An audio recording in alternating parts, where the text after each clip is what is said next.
119 migrantes llegaron a Panamá a bordo de un avión militar estadounidense, algunos de ellos oriundos de China, Uzbekistán y Pakistán, según el presidente Raúl Mulino. El mandatario dijo hace unas horas que los migrantes fueron recibidos en el país en el marco de un programa de cooperación con Estados Unidos.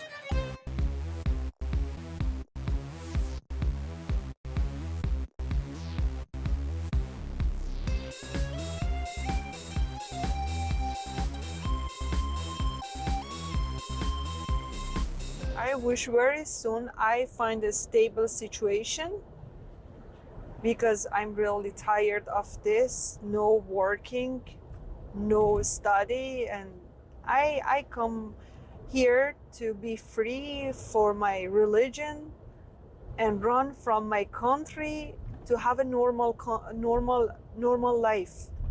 So it's not nice to be situation like this for me. It disturbed me and broke my heart.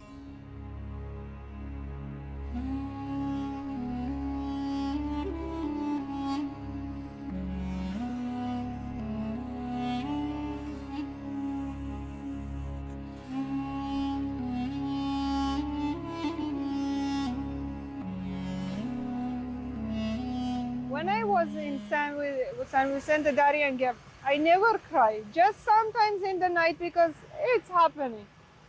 When I come to Panama, never cry again. But today I cry because of this plane again. It makes me cry because it makes me memories coming to me again. Make them alive. Sometimes you should come to the place that you fear about it before, because you should see your fear and stop them. When we was in detention, they told us we wanna go to Texas, because also I asked them where is my brother, because I see all the families together, some husband with the wife, and they say yesterday we transfer your brother to Texas. And they close our hands and feet with handcuffs and took a bus and we go to army place. When I see at the first time the plane, why they use the plane for us, and the army say we don't have any information about this flight. The flying was really terrible, and inside that was really noisy. I think that was the assist with the pilot, and told me really silently, we are going to Panama, but don't tell to anybody. It was the first time I heard about Panama. Is this in America, out of America? Why they send us to there? And I just crying so much. That was my birthday that day. And all the Iranian asked me, why you are crying? I just say, nothing. Today is my birthday. I'm far from my family and I'm sad. After landing in Panama, before open the door of the plane, they open all the hands and feet, and we go out of the plane. And I saw at that time the climate change, and I just see the migration wear a uniform that's right Panama and the flag of Panama, but I don't know where is Panama. And everybody started to cry and shouted because so much people come by road and they know where is Panama. When we come to Panama City, we go to Decapolis Hotel. That was really bad experience because we was arrested. We cannot have lawyer at that time. After the published the New York Times news, so much photographer and newspaper come to the hotel, and nobody don't have any let to come up and speak with others. At the night, they come to the doors and open the doors. That was army from Panama and migration from Panama, I think. And they say we wanted to change the hotel. But after 5 or 4 hours in the bus, I understand we are in Darien Gap. And also, I didn't know about Darien Gap. But others that through the jungle come to the USA, they say it's really terrible jungle. So much mosquitoes, so much sickness. It's really dirty, bad behavioring, and I was really surprised. So much rain and the situation, it was a camp. It wasn't good.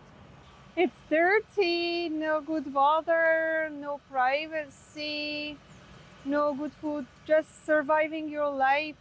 And we was arrested at that time. In Panama, I saw many surprises. Sometimes some people ask me it's like a punishment that God sent you here, and I say no. Maybe God wanted to give me something that I didn't know about it before, and it's really nice. When did you decide to leave Iran? Yeah, that was in January when I understand that they took two of my friends because we converted to Christianity. And after that, I just decided in 7 days or 10 days and run really fast to Dubai. Nobody cannot understand how much it's hard to leave your country just with a backpack, leave it and forget your family, your language, your memorizes. Just you should survive your life.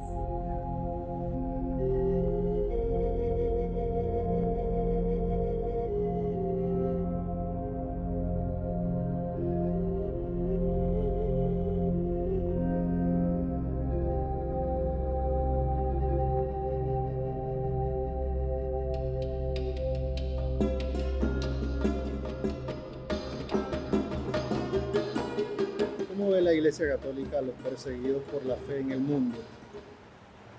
Hace lo que pueda, porque hay momentos que la misma iglesia no puede hacer más, porque no es una institución militar ni nada, sino es un momento de Dios, no es una cosa humana. Entonces, la iglesia en algunos lugares ni puede manifestarse, ni puede expresar su fe.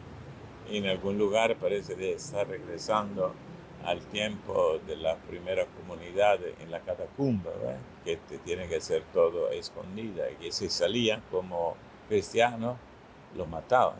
Entonces, en algún lugar hay esta imposibilidad de manifestarse como cristiano creyente. Que Dios en su bondad te bendiga y que la Virgen María te ampare en todo tu crecimiento. Ya, felicidades, ¿eh? Siempre alegre.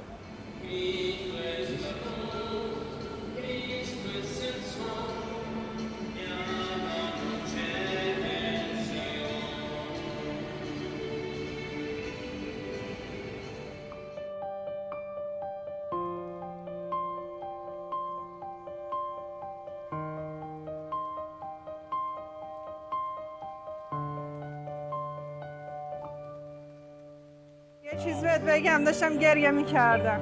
اومدم کلیسا رو ببین، اومدیم اینجا داریم چیز پر میکنی. به من گفتن که اگر میخوای غسل داده بشی باید اسمتو بذاری ما بذاریم. میدونی چه اسمی به من گفتن؟ فکر میکنی چی گفتن؟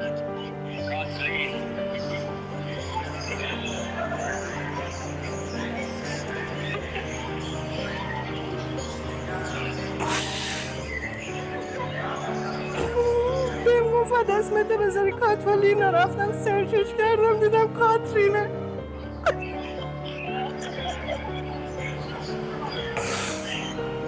داشتم براشون تعریف میکردم که بچه داداشم اسمش کاترین بوده.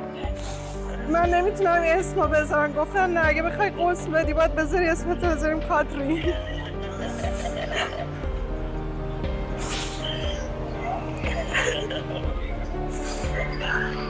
In Iran, when you're born, you automatically born Muslim. You don't have any choice to choose another religion. And when you converted to another religion and the government understood it, the punishment of that is a long prison for whole life and this. All the person in this way told me it's like a punishment. You are in Panama, you leave your country, you don't have any hometown, you don't have your family anymore, and you are in new country, you go to USA because you can speak English now, you are in Panama, you don't know Spanish. But it's not like a punishment, because if you come to a way, you should accept all the problem on your shoulder. It's really nice for me. I have many experiences right now. And you know, after that, I was really happy that I converted to Christianity. That was really nice for me. I saw my community out of my country. I gather with them. I can worship my God in the way I want it. I can freely can come to the church. Nobody cannot treat me, kill me, and I'm free. Why I should be? Oh, why I'm Christian? I am really proud. I am Christian. I say I can say with my mouth I'm Christian and I'm happy.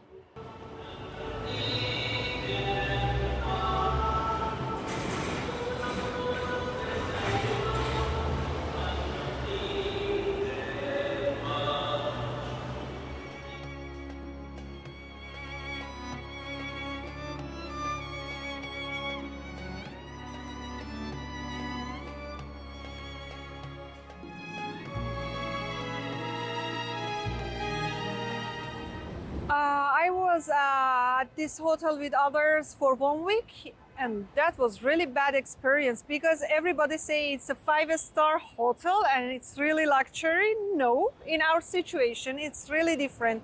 We was arrested, cannot go to another floor or going to the stairs and any places we want. We was just in our rooms. And that was really trouble. We cannot have lawyers, speak with others, access to anything. It's a luxury prison.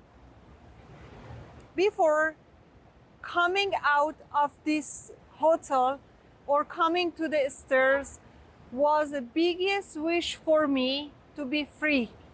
And at that time, I was in danger and write help on the window for the news to all the world hear our voices, because refugee people and migrated people need help, not just in US and Panama, all over the world. Some people like us existed, and people should know about us, what's happening, our problems, and know it. We are not bad people. We are normal people like the others, but not safe in our country and need help. Estas personas tienen razones de peso para haber salido de su país y querían presentarlas como razones para un posible asilo, no aquí en Panamá, querían hacerlo en Estados Unidos, pero no les dieron la oportunidad.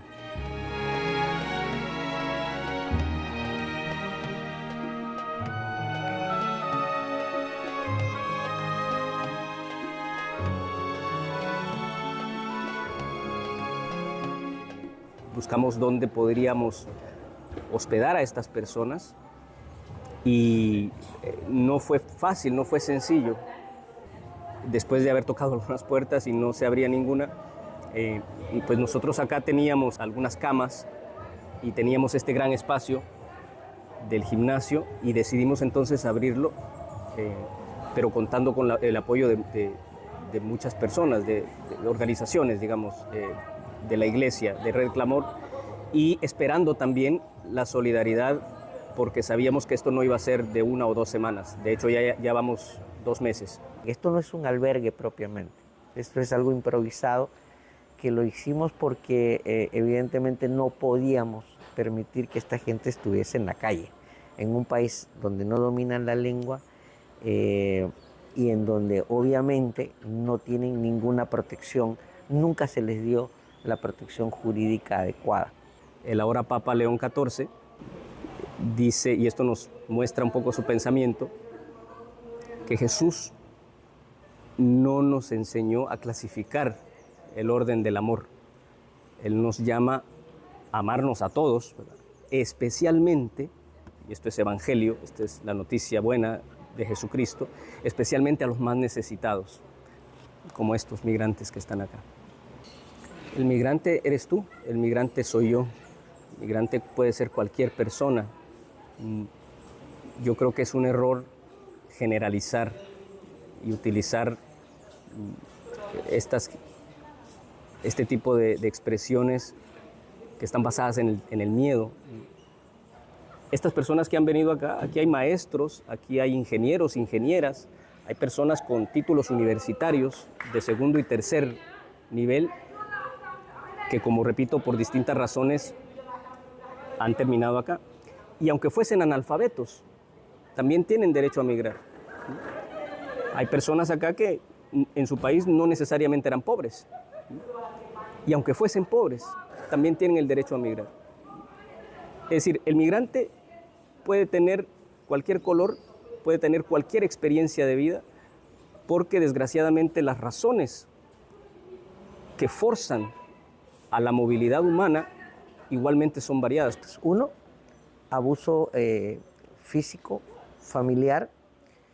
Dos, abuso físico y psicológico por parte de organizaciones políticas contrarias, o sea, que adversan o que están contra ellos. Eran los casos de algunos países africanos. Estaba la trata de personas también.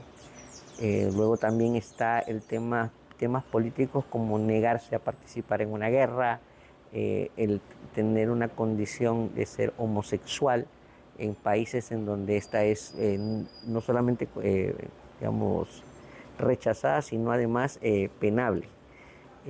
Luego están países en donde el convertirse al cristianismo es una condición de azotes o cárcel, o en algunos casos la muerte. Entonces estamos hablando de situaciones en donde esta gente ha sufrido todo tipo de vejámenes, han sido perseguidos y maltratados en sus países, del cual han tenido que huir.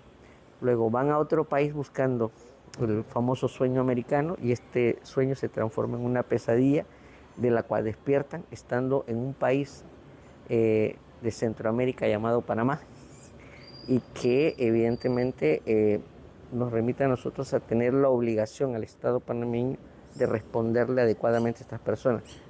¿Se equivocó Panamá al recibir estos vuelos? No solamente se equivocó, yo no diría solamente que se equivocó, es decir, nosotros vejamos el legado de los mártires del 9 de enero con eso, vejamos el legado de todo un país y de toda la lucha por los derechos humanos de este país.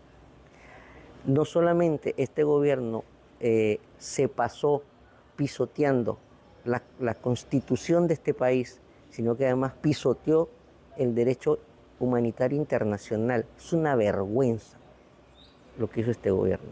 Así como también puedo decir que después dijeron cosas buenas. Por ejemplo, el canciller dice, no los vamos a deportar si ellos no están de acuerdo. Eso está bien, pero lo dice 3 semanas después de que los mandaron al Darién y después los regresan para acá. Es decir, creo que fue un poco tarde, pero al menos lo dijeron. Y lo bueno también se dice, pero de que se equivocaron al recibir estos vuelos. Si los íbamos a recibir, debimos haberlos recibido con dignidad, tratarlos con humanidad. Si querían honrar el legado del Papa Francisco, no tenían que poner una bandera media asta, tenían que haber ayudado a esta gente a reconciliarse consigo mismo, a tener humanidad, a recordarles que son seres humanos, porque los han tratado, como ha dicho en algunos casos algunos funcionarios norteamericanos, como la escoria de este mundo, lo peor. Y eso no se vale, porque todos los seres humanos tenemos derecho a tener una vida digna y a luchar por nuestros sueños. On day one, I'm going to begin swiftly removing criminal, illegal immigrants from this country. Everybody asks me why you travel to US. You know, Trump, before coming and be president, told to everybody that wanted to have big deportation. I answer to everybody, I know it will be happen. But I think I'm not criminal. He just speaks the criminal people and mafias. I was educated and normal people with so much problem from my country. Why it should be happen for me? You know, it was really surprise for me. So I cannot say how was my feeling at that time. Because by sending me to Panama, it's like that I'm criminal too. But I'm not. I'm look like the other people. I'm normal. You don't have tattoos. No, and the tattoo is not important. The color of the skin not important. The religion not important. All are human. But in Iran, if you do something like this, they arrest everybody, kill everybody. You cannot do something like this. Also for the president. It's really dangerous in our country. So I can see in your country you have freedom.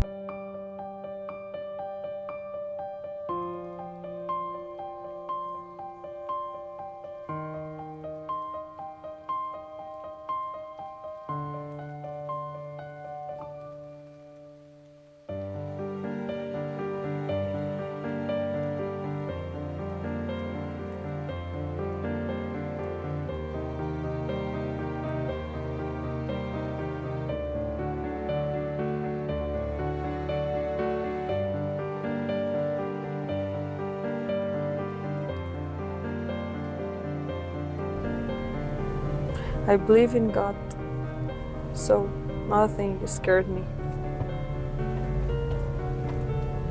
Maybe I am worried about my situation. It's okay. All the person is like this. But give up? No.